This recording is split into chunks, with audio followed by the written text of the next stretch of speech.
A huge bombshell just dropped. Palantir's CEO sells tons of shares. Is this the end of Palantir's bull run? What does this mean for investors? Palantir's stock price has also dipped in price. But this is just the tip of the iceberg. What am I even talking about? Well, let me explain. Disclaimer. Palantir's stockholders have just received shocking news recently, and it seems like top management in Palantir has abandoned them. Is this real? Well, let's look at the facts. Recent filings have revealed that Palantir's director, Alexander Karp, plans to sell a significant amount of the company's common stock.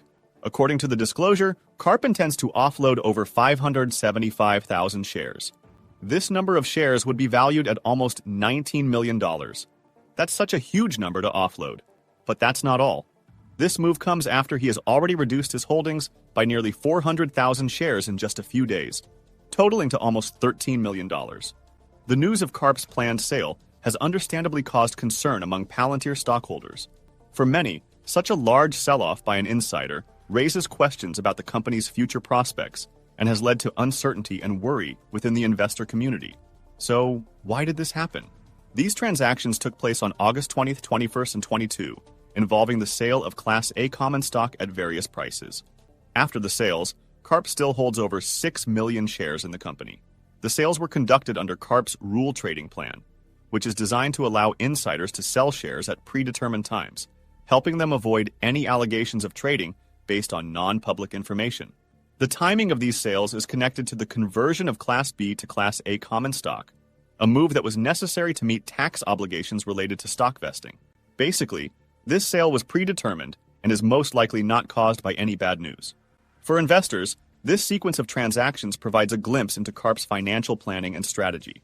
These sales don't necessarily signal a lack of confidence in the company, but rather reflect the complexities of managing a large equity stake in a rapidly growing tech company like Palantir. But for some people, news like this is a weapon for them to scare other investors into selling. A user on X has shared how there's tons of people before who were calling for stockholders to sell their shares. But, as of late, Palantir just grew near its all-time high numbers, a sign that selling shares before would have been a mistake. This seemingly endless growth of Palantir could be attributed to how they're managing their clients, but more importantly, the strength of their products, services, and other offerings. In a capsule, Palantir has been helping companies and organizations be more efficient and operate at a lesser cost. As shared by a social media user, companies mostly buy software because it can help them make more money in a simple and highly effective way. This is what Palantir mostly does in very simple terms. And in some ways, their softwares and AI programs are augmenting, or in some cases potentially nearly replacing, the high-level executives in companies. It's because of Palantir's position in the AI industry that a lot of investment institutions have really positive predictions about the company's stock.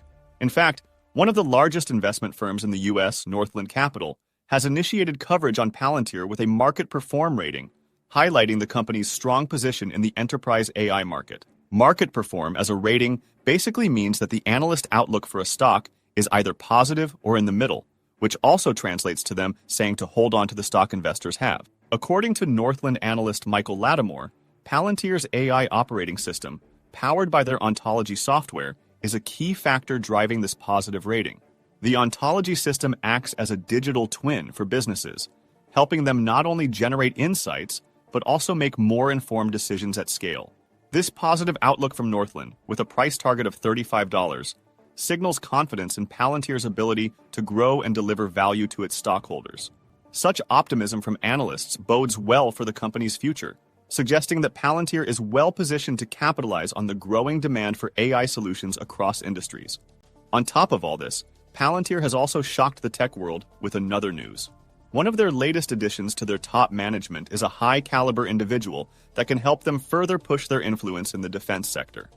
Former Republican Congressman Mike Gallagher has recently taken on a new role as the head of Palantir Technologies' defense division, marking a significant development for the company. Known for his strong defense policies and leadership in the House Select Committee on Foreign Policies, Gallagher brings a wealth of experience to Palantir, a firm renowned for its advanced data analytics and AI-driven software solutions. Gallagher's appointment comes at a crucial time for Palantir, as the company continues to solidify its position as a key player in the defense sector.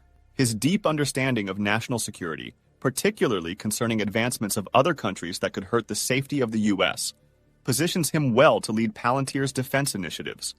Gallagher's background as a veteran and his 4-term tenure in the House of Representatives have earned him a reputation as a strong advocate for U.S. defense readiness and a vocal critic of policies that might hurt the country. During his time in Congress, Gallagher was a prominent supporter of helping the allies of the U.S.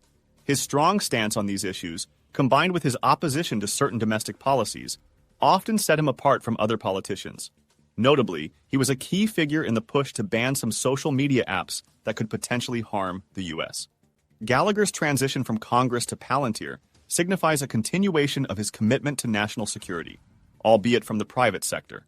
In an interview, Gallagher expressed his determination to leverage Palantir's technological capabilities to prevent global-scale problems, emphasizing the gravity of the stakes involved. He highlighted his priorities at Palantir, which include building on the company's recent contract wins, such as the Titan contract with the defense sector, where Palantir became the first software company to act as a prime on a hardware platform. Additionally, Gallagher aims to expand Palantir's space portfolio and enhance its involvement in international defense collaborations. The move to bring Gallagher on board is a strategic one for Palantir. His expertise in defense and his extensive network within the public circles are expected to bolster the company's ability to secure significant contracts and expand its influence in the defense sector. Palantir CEO Alex Karp expressed confidence in Gallagher's ability to shape U.S. policy towards adversaries and contribute meaningfully to Palantir's mission. With Gallagher at the helm of its defense division, Palantir is well-positioned to continue its growth and impact in the defense industry, making this a promising development for the company and its stakeholders. To add to this positive news for Palantir, a user on X has also shared the number of energy-related companies that have partnered with the company. Palantir has brought positive effects to the bottom line of these companies, and they did it at a much lesser cost than it would normally cost. One client of theirs, Panasonic Energy of North America, has stated that they were able to cut down their processes to be more efficient. This process of Panasonic Energy used to take their employees 4 hours to finish, but with the help of Palantir, they were able to cut the time down to only 15 minutes. That's such a huge time saved for both the company and its partners, especially if this specific process involves other organizations they work with. It's no surprise that because of all this, Palantir's market capitalization has increased significantly over their competitors. A social media post showed that before, one of Palantir's competitors has a higher market cap than them. But now, tables have turned. In fact, Palantir's market cap is now double their competitor. What do you think of this? Do you see Palantir as a giant in the tech sphere in the future, given all the moves they've been doing? Let us know your thoughts below. If you want to learn more about Palantir and the tech industry in general, you can also click on any of the videos on your screen. And lastly, it would greatly help the channel grow if you interact with the video. Leave a comment, like, and share this with your friends if you like them to stay updated on the latest happenings with Palantir. See you in the next video.